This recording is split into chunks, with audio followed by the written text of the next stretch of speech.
Hello, everybody. This is Salil Tripathi from the Institute for Human Rights and Business. And I'm here talking today with Ajda Cevc, who is a project leader for sustainability policy and compliance at the Inter-IKEA group, which is part of the IKEA family. We are going to talk about remedy, about ethical recruitment, and issues such as that, which are one of the top 10 concerns that we have identified for this year. So, Ida, my first question to you is that what does ethical recruitment and responsible recruitment mean to you? Yeah, super. Thank you very much, Salil. This is an excellent question. Migrant workers, and more specifically, ethical and responsible recruitment of migrant workers, has been one of our top topics for the last couple of years already, because we identify it as one of the main challenges in our supply chains. We see it as an absolute prerequisite to have a decent work in our supply chains. There simply has to be responsible recruitment. The fact nowadays is that we have millions of people around the world migrating for work, and our task as a company is to ensure that people in our supply chain are recruited responsibly. Now, of course, this brings a lot of questions, and as we know, it is a worldwide challenge. There are various recruitment corridors around the world which are very challenging, to say the least, where perhaps governmental legislation is not sufficient or it is not enforced properly, and what we then face there is migrant workers being charged excessively high and often illegal recruitment fees and related costs. And this presents a major challenge for respect of basic human rights, because what ends up there is that these workers end up in basically what is debt bondage or forced labor situation, because they have accumulated debts, which then they need to sometimes work even over years to repay them. And we absolutely do not want this to be happening to the workers in our supply chains. So how do you address it? What kind of a remedy have you thought of? Yeah, so of course it goes in stages. One of the main principles that we are following is so-called employer pays principle. And this is based on a simple idea that no worker should pay for a job. It is simply not ethical and it is not right.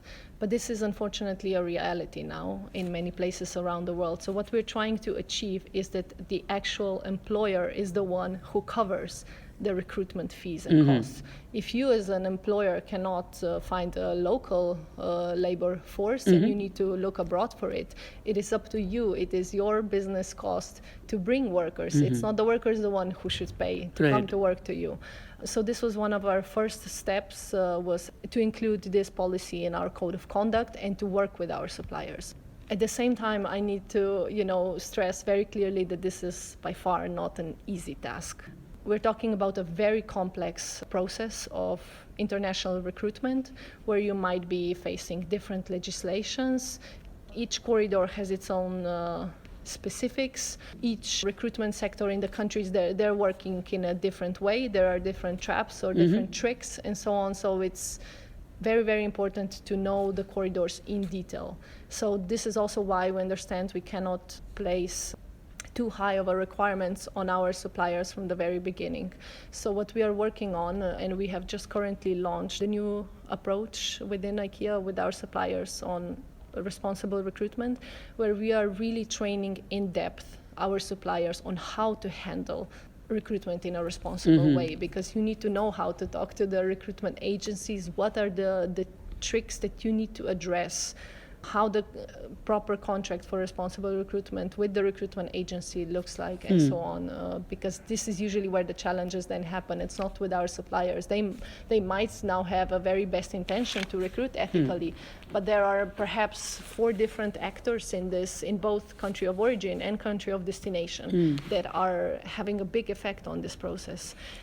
So how do you monitor compliance? Because it all boils down to that, isn't it, in the end, that you have standards, you expect it of your suppliers. How do you monitor compliance there? I would say definitely it goes step by step, because as I said before, we cannot go from 0 to 100% just by simply placing a requirement. It is not Obviously, it's not going to work, since the entire recruitment market is working in quite the opposite way. Not that employers are paying, but that the workers are paying. So we have basically taken step-by-step approach. I have to say that this is not just with our suppliers. This was the journey on our side as well. We, Ikea as a company, had to learn a lot. For this reason, we entered into partnerships with International Organization for Migration and with Verite, with which we did detailed mapping of certain of our labor supply chain corridors leading to our suppliers, and through that we really learned a lot. So once we had new learnings on what else is happening, then we introduced additional requirements to our suppliers. And basically, as we're doing right now, it is included in the usual auditing system. We have quite a strong verification process, including our own auditing teams as well as third-party auditors.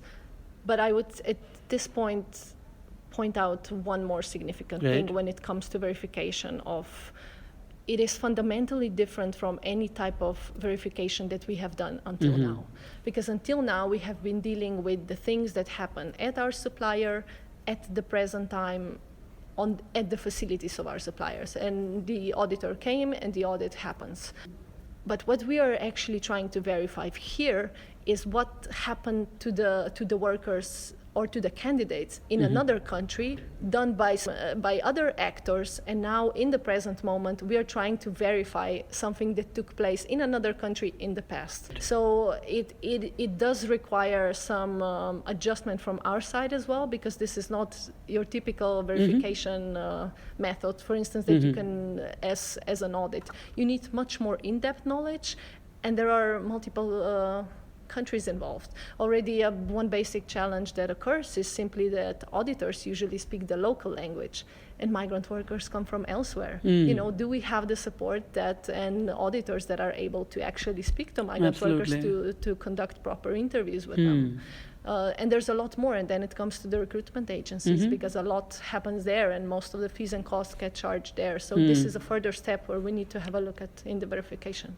So the work is never done, but I'm still curious because it still is fairly comprehensive what you're doing. So how replicable it is in other industries and other companies? I mean, do you exchange notes with other, because this is not a competitive issue in a way. Absolutely, you're absolutely right. I mean, we have realized this years ago already, because what we're effectively trying to change here is change the market. Right now, the majority of recruitment market is doing business in this way, and we're trying to turn that around.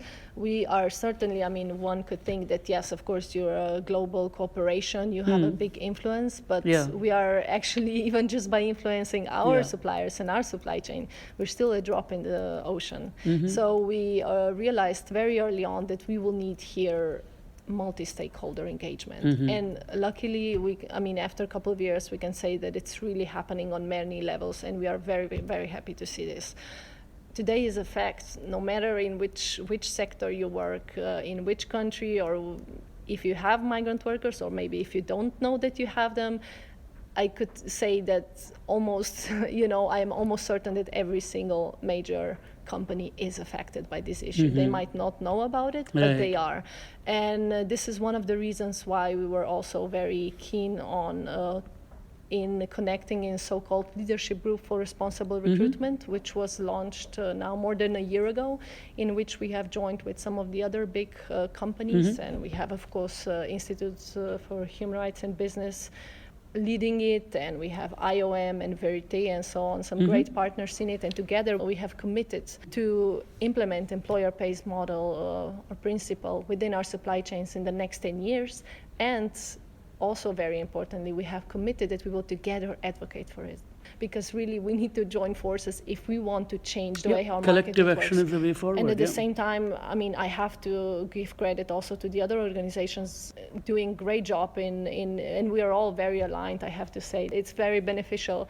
Consumer Goods Forum doing some amazing job. The same goes for the former EICC, now Responsible Business Alliance. These are all great projects, and we are all working in the same direction. So we just need to keep up the effort. Thanks very much, and all the very best to you. Thank you very much.